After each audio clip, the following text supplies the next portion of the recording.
Even if you are careful to reduce the distractions in your workday, other drivers may cause you to become distracted.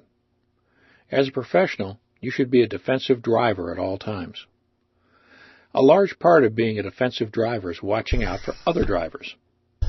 Other motorists on the road may be distracted while driving, and it's your job to take defensive measures to avoid them wherever possible. Signs of other drivers being distracted include drivers who are drifting over the center line, in and out of their lane, drivers who are eating, smoking, talking on a cell phone, etc. Drivers who appear to be involved in a heated conversation, either on their cell phone or with one of their passengers. Give a distracted driver plenty of room and maintain a safe following distance. Never respond to another driver's erratic behavior by driving aggressively or becoming angry. Remember, you're the pro here. The other driver's at best a talented amateur. Paying attention to other drivers, the weather, the condition of the road, your rig, all of this is called situation awareness, and it's critical for professional drivers like you. Mobile phones play an important part in everyday life. They allow us to keep in touch with loved ones, fellow employees, and company staff. There's no doubt that cell phones are a convenience many can't do without. But we all need to be aware that using a wireless phone while driving greatly increases your chances of becoming distracted. Searching for a number, sending a text message, and even talking on a mobile phone reduces your ability to operate the tractor safely. Your company's policy restricts you from using cell phones while operating the vehicle, unless you use a hands-free device. Hands-free cell phone features allow you to keep both hands on the wheel while talking, but they don't keep your eyes on the road, or both hands on the steering wheel when you're dialing, looking up a number, or receiving a text message. Minimize your calls while driving. We've all been in the situation where you're talking on a cell and suddenly you realize you've missed an exit or drifted out of your lane. It takes a certain amount of mental process to talk on a cell phone, even in a hands-free mode.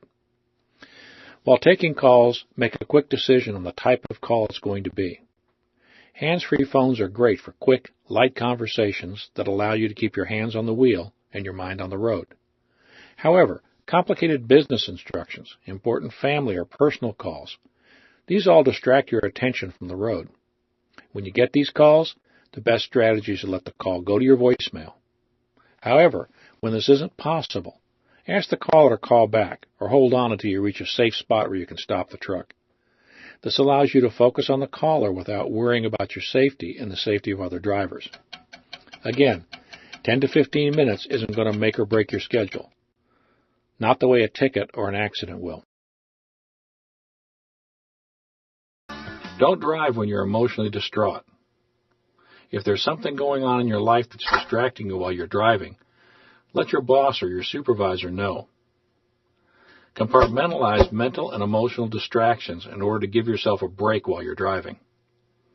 Keep sunglasses and simple directions secure and close at hand. Don't plan what you're going to do at the next stop while you're driving. Instead, make your preparations before you leave or wait until you're stopped at the location. Be quick, but don't hurry. If you find your mind wandering while you're driving, find a safe place to stop and take a break. Avoid stressful and confrontational conversations on your cell phone when you're driving. Remember, just because you have a hands-free cell phone doesn't mean your mind will not be distracted by conversation just because you don't use your hands. Do not drive if you're seriously ill. Illness is a distraction. When you're sick, your reflexes are slower than normal, and your senses may be fogged. Stay home if you can't drive safely. Also, remember, many over-the-counter medications can cause drowsiness and slow your reaction times. If you're sick enough to need this type of medication, you probably shouldn't be driving. Finally, when you find yourself faced with physical or mental distractions, slow down, increase your spacing with the vehicle in front of you, and disengage your cruise control if it's activated. Look for a safe place to stop and take a break before you resume driving.